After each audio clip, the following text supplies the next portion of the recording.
উদযাপনের বিষয়, আর সিরাতুন নবী হলো পালন করার বিষয়।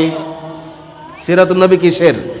সিরাত হলো নবী যা করেছেন সেগুলো হলো সিরাত, নবীর জীবন পদ্ধতি। নবীজি নামাজ পড়েছেন, আমরা দৈনিক 5 ওয়াক্ত 5 বার নামাজ পড়ি, সিরাত পালন করি। সুবহানাল্লাহ বলবেন না? নবীজি মিসওয়াক করেছেন, আমরা মিসওয়াক করি, সিরাত পালন করি। নবীজি দান খয়রাত করেছেন, আমরা দান খয়রাত করি। নবীজি তাসবিহ পড়েছেন, আমরা তাসবিহ পড়ি। নবীজি মানুষের সেবা করেছেন, আমরা মানুষের সেবা করি। নবীজি সত্য কথা বলেছেন, আমরা সত্য কথা বলি। নবীজি অন্যায়ের বিরুদ্ধে কথা বলেছেন, আমরাও অন্যায়ের বিরুদ্ধে কথা বলি। নবীজি ন্যায়ের পক্ষে কথা বলেছেন, আমরা ন্যায়ের পক্ষে কথা বলি। নবীজি সমাজ থেকে অন্যায় দূরীভূত করবার জন্য হাতে লড়াই করেছেন, যুদ্ধ করেছেন, জিহাদ করেছেন, মুখে প্রতিবাদ করেছেন, অন্তরে ঘৃণা করেছেন। ঠিক এমনি করে নবীজির সিরাত পালন করবার জন্য আমরা জিহাদ করি, আমরা মুখে প্রতিবাদ করি, অন্তর থেকে অন্যায়কে ঘৃণা করি। কথা বলেন ঠিক কিনা? আর মিলাদুন নবী পালন, মিলাদুন নবী উদযাপন করি। মিলাদুন নবী কি করি? মিলাদুন নবী হলো উদযাপনের বিষয়, আর সিরাতুন নবী হলো পালন করার বিষয়। সিরাতুন নবী কিসের বিষয়? মনোযোগ আছে আপনাদের? ইসকারম কা করো শুকর कैसे अदा, इस्करम का करो शुक्र कैसे अदा, जो करम मुझ पे मेरे नबी ने किया, इस करम का करो शुक्र कैसे अदा। मैं सजाता हूँ सरकार की महफिले, मैं सजाता हूँ सरकार की महफिले, रब को हर गम से रब को मुझको बरी कर दिया, इस करम का करो शुक्र कैसे अदा। सुबहानाल्लाह বলেন। নবীজি আমাকে কি ইহসান করেছেন। আমি গুনাহগার ছিলাম, मैं गुनाहगार था, बेअमल था, मगर मैं गुनाहगार था, बेअमल था, मगर मुस्तफा ने मुझको जन्नती कर दिया, इस करम का करो शुक्र कैसे अदा। আমি তো মানুষ ছিলাম না, আমি পশু ছিলাম, মানুষ রূপে আমি জানোয়ার ছিলাম। আমার ভিতরে মানবতা ছিল না, আমার ভিতরে মনুষ্যত্ব ছিল না, হিউম্যানিটি বলতে কিছুই ছিল না, বিবেক বলতে কিছুই ছিল না। আমি বাবা হয়ে, আমার জন্মদাতা বাবা হয়ে আমি আমার মেয়েকে জীবন্ত কবর দিয়েছি, আমি আপন মায়ের সাথে জেনা করেছি, আমি মদের ভিতরে পড়েছিলাম, জুয়ার ভিতরে আমি ডুবেছিলাম। মানুষ ছিলাম না। জাহেলিয়া যুগের বর্বরতার যুগে আমি একজন বর্বর ছিলাম। নবী এসেছে, আমাকে দ্বীন দিয়েছেন। নবী এসেছেন, আমাকে কোরআনের আলো দিয়েছেন। নবী এসেছেন, আমাকে নবুয়তের আলো দিয়েছেন। নবী এসেছেন, আমাকে হারা গোহার আলো দিয়েছেন। নবী এসেছেন, আমাকে রহমতুল্লিল আলামিনের রহমতের ছায়া দিয়েছেন। রহমতুল্লিল আলামিনের ছায়া পেয়ে, রহমতের ছায়া পেয়ে আমি হয়ে গিয়েছি দয়ালু। আমার ভিতরে দয়া এসেছে। আমার কন্যার প্রতি এখন আমার মায়া লাগে, সন্তানের প্রতি মায়া লাগে, আমার প্রতিবেশীর প্রতি মায়া লাগে। আমার ছেয়ে যে ছোট, আমার ছেয়ে যে অদম, আমার ছেয়ে যে দুর্বল, তার প্রতি আমার মায়া লাগে। কথা বলেন ঠিক কিনা? নবী আসার আগে সেই পরিবেশ, সে আদর্শ ছিল না, মানবতা ছিল না, মানবতা মানুষের ভিতরে মনুষ্যত্ববোধ ছিল না। আপন বাবা তার মেয়েকে জীবন্ত কবর দিয়েছে, মাটি চাপা দিয়েছে, গোড়ার পিছনে মেয়েকে বেঁধে দিয়ে রক্তাক্ত করেছে। আর সমাজে কোনো বাবার কাছে যদি, কোনো বাবার ঘরে, কোনো মায়ের পেটে যদি কন্যা সন্তান জন্মগ্রহণ করেছে হয়, তাহলে সেই বাবার জন্য, সেই মায়ের জন্য বড় লজ্জার বিষয় ছিল, বড় অপমানজনক বিষয় ছিল। সেই জন্য নবী বলেছেন, উম্মত রে, মেয়ে তোমাদের জন্য এখন আর অপমানের বিষয় নয়, কন্যা সন্তান তোমাদের জন্য বোঝা নয়। আমি নবী বলছি, যার কাছে 3টা কন্যা সন্তান আছে, সেই কন্যা সন্তানগুলোকে বাবা যদি সঠিকভাবে লালন পালন করে, সুশিক্ষা দিয়ে সব পাত্রের হাতে যদি পাত্রস্থ করে, তাহলে আমি নবী বলছি সেই কন্যার বাবা জান্নাতে আমার সাথে থাকবে। আরো জোরে বলবেন না? আজান দিচ্ছে। আল্লাহুম্মা সাল্লি সাইয়্যিদিনা মাওলানা মুহাম্মাদ আলা আলি সাইয়্যিদিনা। তার আমার একটা পয়েন্ট হলো, নবীজি আমাকে যে ইহসান করেছেন, আমাকে জান্নাতি বানিয়েছেন, আমাকে মানুষ বানিয়েছেন, আমাকে মুসলমান বানিয়েছেন, আমাকে ইমানদার বানিয়েছেন, আমাকে আল্লাহ পর্যন্ত পৌঁছে দেওয়ার ব্যবস্থা দিয়েছেন। সেজন্য কিয়ামত পর্যন্ত আমি গুনাহগার, আমি উম্মত আমার রসুলের কাছে ঋণী হয়েছি। কথা বলেন ঠিক কিনা? সেই জন্য আমার শুকর আদায় করতে হবে। নবী পেয়েছি, এমন নবী পাওয়ার কারণে শুকর আদায় করতে হয়। সেই জন্য আল্লাহ বলছেন, কুল বিফাদলিল্লাহ, হে নবী আপনি বলে দেন, আপনার উম্মত যদি আল্লাহর পক্ষ থেকে কোন দয়া পায়, ওয়া বিরহমাতিহি, রহমত প্রাপ্ত হয়, ফালইফরাহু, সেজন্য খুশি উদযাপন করে, সেজন্য আনন্দিত হয়, সেজন্য শুকর আদায় করে। জোরে বলেন সুবহানাল্লাহ। এখানে ফদল এবং রহমত দুটো শব্দ মুফাসসিরিন ইকরাম অনেক অনেক ব্যাখ্যা দিয়েছেন। ফদল অর্থ কেউ বলেছেন কোরআন, রহমত অর্থ কেউ বলেছেন নবী রহমত, আবার কেউ বলেছেন ফদল অর্থ ইসলাম, রহমত নবী রহমতুল লিল আলামিন, কেউ বলেছেন ফদল অর্থ দ্বীন ইসলাম, কেউ বলেছেন শরীয়ত, কেউ বলেছেন রসুলের আনিত সেই বিধিবিধান ইসলামী জীবন ব্যবস্থা, আবার রহমত অর্থ কেউ বলেছেন নবীজি। যদি সামারাইজ করি, ফদল অর্থ নবীর আনিত শরীয়ত, আর রহমত অর্থ হলো নবীজি। আর এই জন্য আল্লাহ বলছেন, আল্লাহর পক্ষ থেকে নবীর মাধ্যমে যে শরীয়ত পেয়েছো, জাহান্নাম থেকে বাঁচার প্রেসক্রিপশন পেয়েছো এবং নবী পেয়েছো, এই দুটি নিয়ামত পাওয়ার কারণে আবু আল্লাহর বান্দা তোমাদেরকে আমি নির্দেশ দিচ্ছি, তোমরা এই দুটি নিয়ামত পাওয়ার কারণে আল্লাহর শুকর আদায় করো, খুশি উদযাপন করো, তোমরা আনন্দিত হও। সেজন্য নবীর আগমনে খুশি হয়ে আমরা গ্রামে গঞ্জে পাড়ায় মহল্লায় রন্ধরে রন্ধরে নবীর আগমনের খুশি উদযাপন করার জন্য মিলাদুন নবীর ব্যবস্থা করি। কথা বলেন ঠিক কিনা? এই মিলাদুন নবীর কথা কোরআনে আসে না নাই? নবীর আগমনের মেসেজ আলোচনা কোরআনে আসে না নাই? আমার আল্লাহ রাব্বুল আলামিন সূরা তাওবার 128 নম্বর আয়াতে নবীর আগমনের মেসেজ দিতে গিয়ে বলেছেন, লাকাদ জাআকুম রাসূলুম মিন আনফুসিকুম আজিজুন আলাইহি মা আনিতুম হারিসুন আলাইকুম বিল মুমিনিনা রাউফুর রহিম। আল্লাহু আকবার। আল্লাহ রাব্বুল আলামিন নিজেই কুদরতের জবানে কোরআনুল কারীমের ভাষায় সূরা তাওবার 128 নম্বর আয়াতের মধ্যে নবীর জন্মের কথা, নবীর আগমনের কথা বলছেন। নিশ্চয় নিশ্চয় তোমাদের কাছে, তোমাদের মধ্য থেকে একজন নবী এসেছেন, যেই নবী মুমিনদের জন্য বড় দয়ালু। জোরে বলেন না সুবহানাল্লাহ।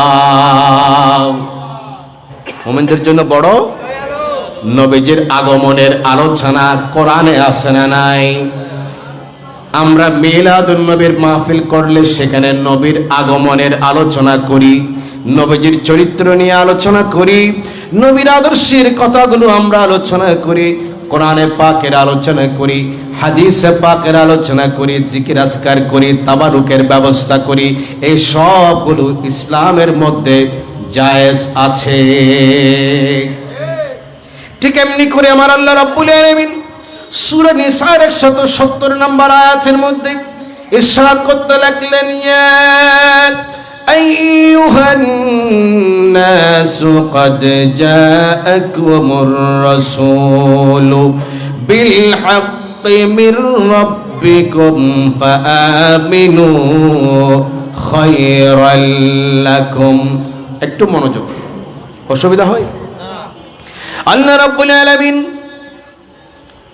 সমগ্র মানব জাতিকে সম্বোধন করে বলছেন, ইয়া আইয়ুহান নাস, হে মানব গোষ্ঠী, হে মানব সম্প্রদায়, ক্বাদ জাআকুমুর রাসূলু বিল হাক্কি, তোমাদের রবের পক্ষ থেকে তোমাদের কাছে সত্য একটা দিন নিয়ে, হক একটা দিন নিয়ে, সত্যতা নিয়ে, হকের বার্তা নিয়ে তোমাদের কাছে একজন সম্মানিত রাসূল এসেছেন। জোরে বলেন সুবহানাল্লাহ।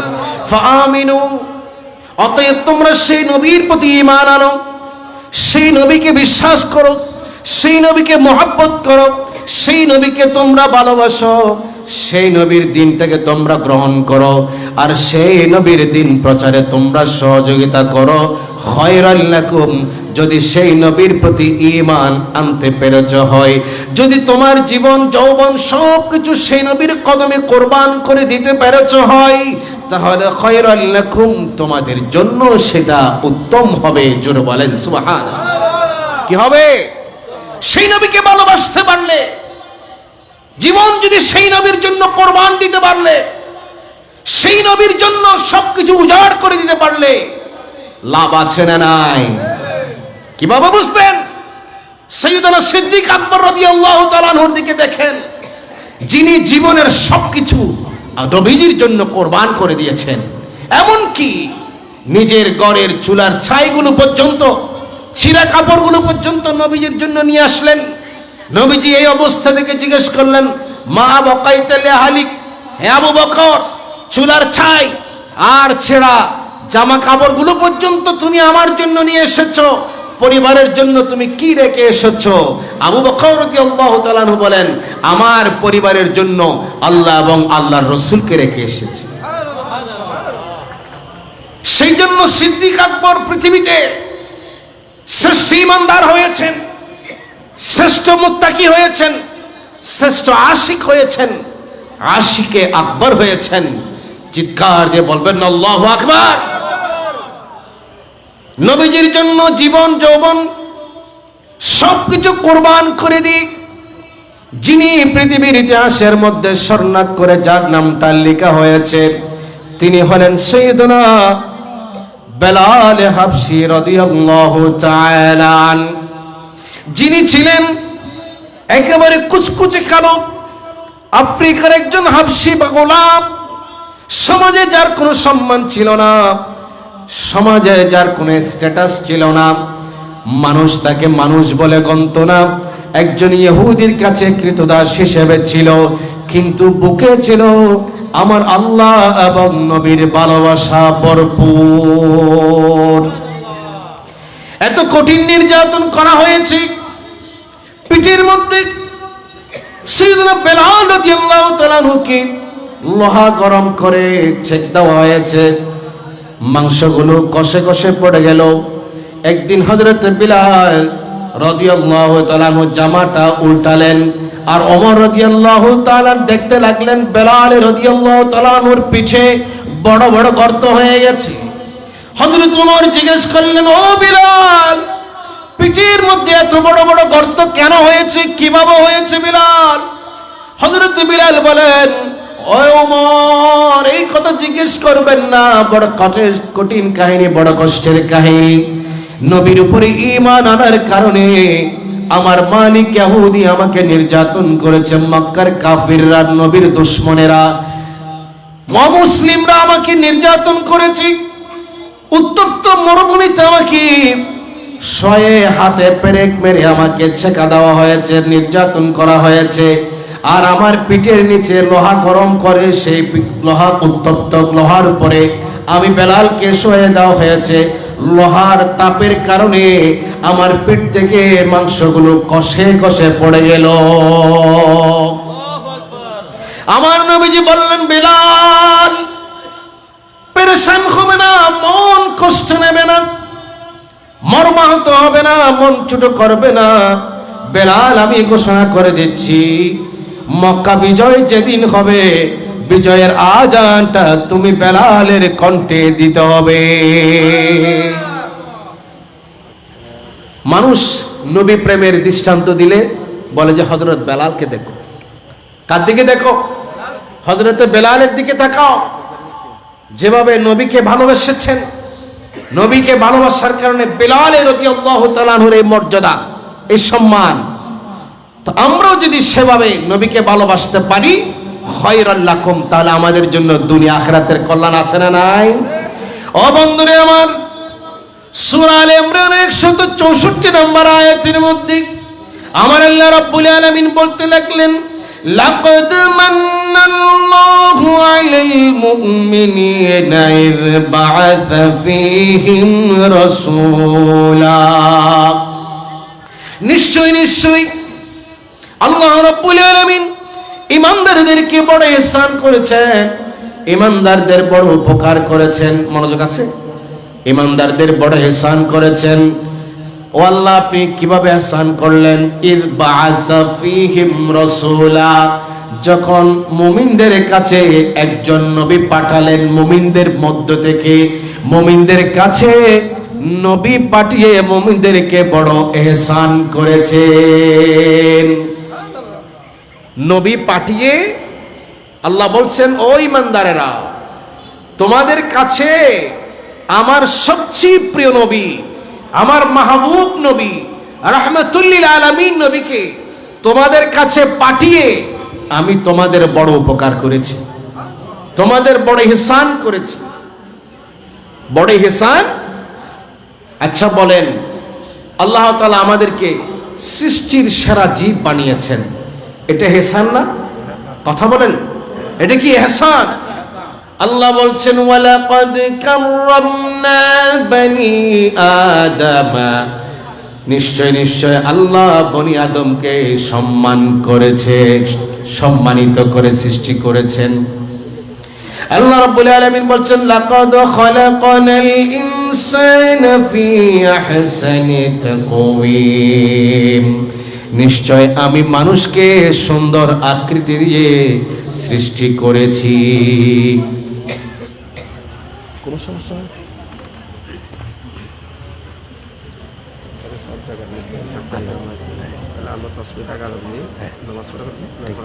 ঠিক আছে,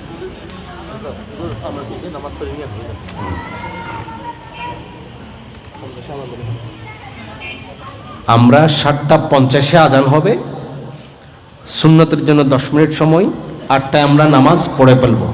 যদি সুযোগ হয় নামাজের পরে আমি আমার বাকি আলোচনা, অসমাপ্ত আলোচনা সুযোগ হলে আমি আপনাদের সামনে পেশ করব, ঠিক আছে?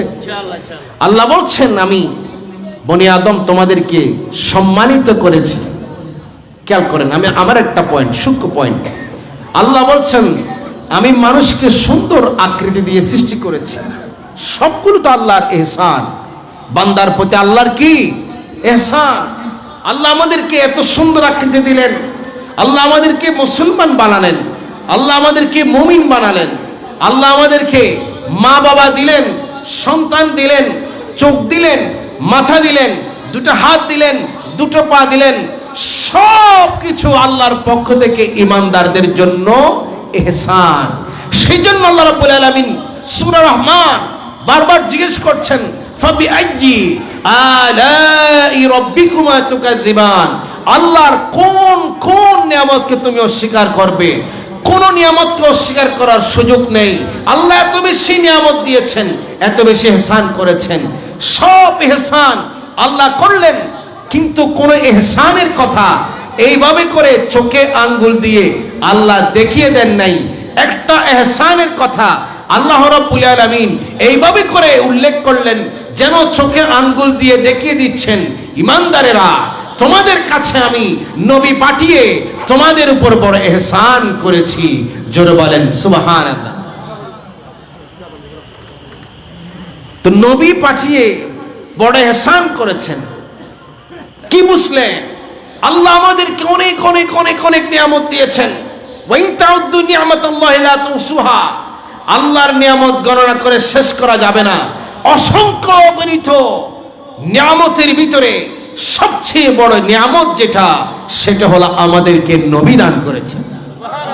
আমাদেরকে কি দান করেছেন? নবী প্রেরণ করেছেন আমাদের কাছে।